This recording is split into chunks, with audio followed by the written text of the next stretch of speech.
What's going on, guys? Maverick here with Lethal Garage, and today has not been a great day. I'm wearing comfy clothes. I took a shower. I burned the living crap out of myself with a hot cup of coffee this morning at breakfast. I've never spilt a hot cup of coffee on myself ever, and this sucked. Like, my leg is burned, my stomach is burned, like, I just feel like utter crap. But you know what? I had some things planned this weekend that I wanted to get done for the 6th gen, and we're gonna do it. So let's get into it.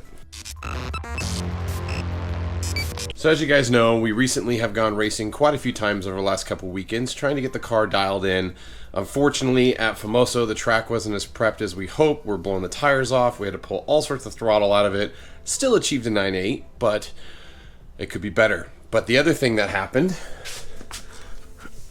and it's hard to see in here, but we tore the heck out of the fender liners, mainly because I was a terrible human being and didn't put the 3 bolts across the front when I took off the front splitter that we took off from Z01 add-ons for the purpose of racing, and I tore up both front ends. So I'm going to replace those. I got new screws, new bolts, and new fender liners from GM. Now, these are not all that cheap. They're not super expensive, but if you guys are out there looking for them, the other cool thing is when I had my Pro Charger, the pipe on one of the sides broke the grills here.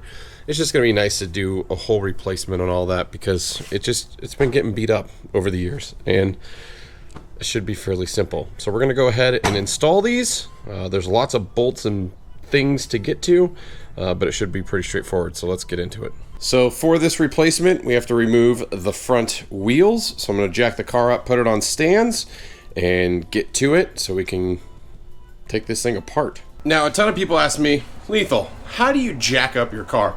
Now, you guys know I have my ZL1 lift pad and bolt-on lift pad videos, but I'm going to show you a few things real quick before we get into this. I have the ZL1 add-ons bolt-on lift pad. I'm literally using it to lift the car from, right? So the lift pad's lifting it up. I put my jack stand on the subframe. You do not put lift pads or jack pads on stands. It's very dangerous. So the weight of the car is on the subframe with the jack stands, and I use lift pads to lift the car up.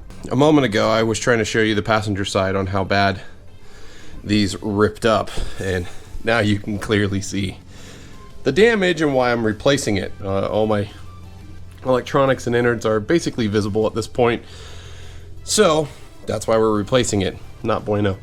I've done so many videos taking off my front bumper and so many installs. One thing to highlight, and I'm not taking off the front bumper for this, but my plastic clip that runs along this side on the other side, it's broke. So it no longer holds in anymore. Like, I can pull my front bumper off. It makes me sad.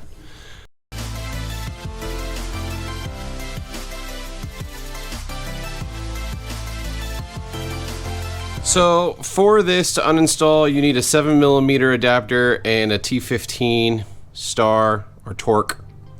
I always call it Torex, but it's not, it's torque. It's like Torck or something like that, whatever. And there's lots of little bolts. There's screws here. Sorry for the lighting. It's dark under here. There typically is screws along here, but mine are obviously gone. And then you have to move this under portion, which is where the 7mm bolts are.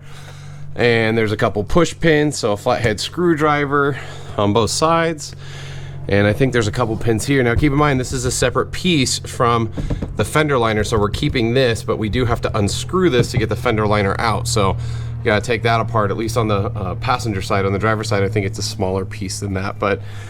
And then unfortunately, I think I do have to take off my rock guards to be able to get the fender liner off as well. I know there's a screw here. It might just be a push pin here. I don't know, we'll see. I don't know, but we'll find out.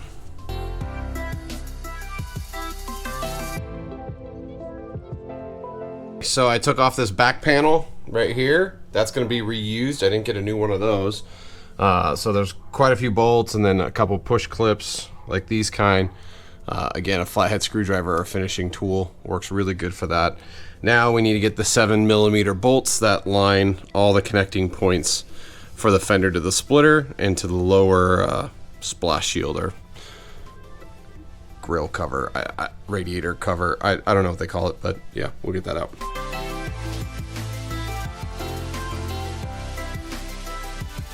Now that we have all the bolts off, we should be able to pull it right out.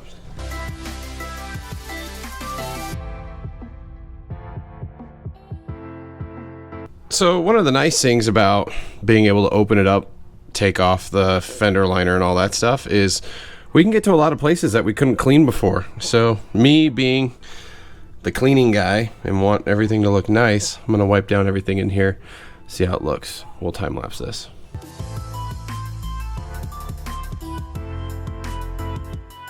And yes, I know, no one's ever gonna see under here, but you know what? It's a little bit cleaner and I'm happy, and I got a chance to clean my calipers. So they look all nice and red and shiny again. So yeah, now let's put the new liner in.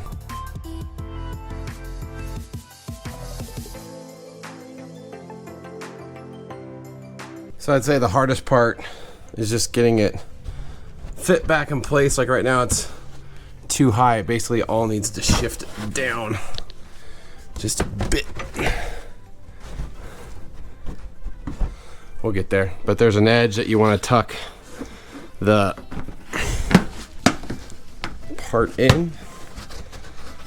Sorry, not the best of views, but just got to work her in.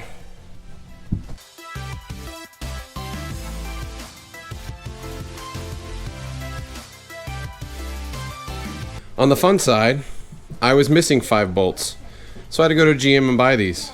These bolts are expensive. GM is really proud of these bolts for some reason. Yeah, they're not even really bolts. I guess they're torque screws. Oh well, all new. God, I can't remember the last time I had a bolt up here. It's been a while. Mike's gonna be all mad. So Red Barn Racing, because I know we're gonna be taking the front of this car off again. All the bolts are gonna be back.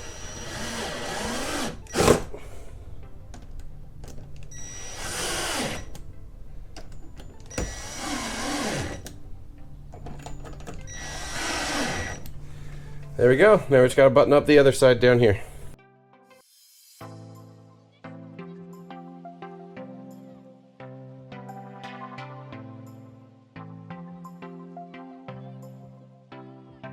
So if you're wondering why I skipped this bolt here, that's because my front splitter attaches in that spot, and I am planning to put it back on the car, so I'm not going to put a bolt there and replace it. And I think that's might be time for a new splitter.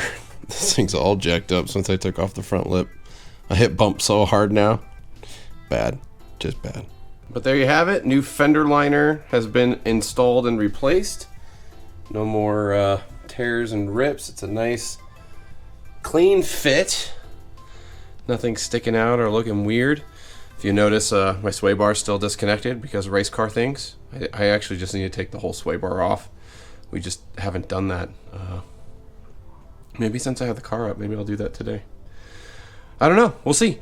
But rinse and repeat the other side, and we're good to go. So there you go. Fender replacement.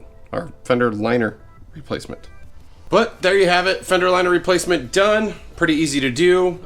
You can pick these parts up at GM. I'm going to put all the part numbers down below in the description. If you guys have any questions, comments, or concerns, post them down below. But as always, guys, thanks for watching. Hit that subscribe button for more 6th Gen Camaro content. But until next time, hope to see you on the road.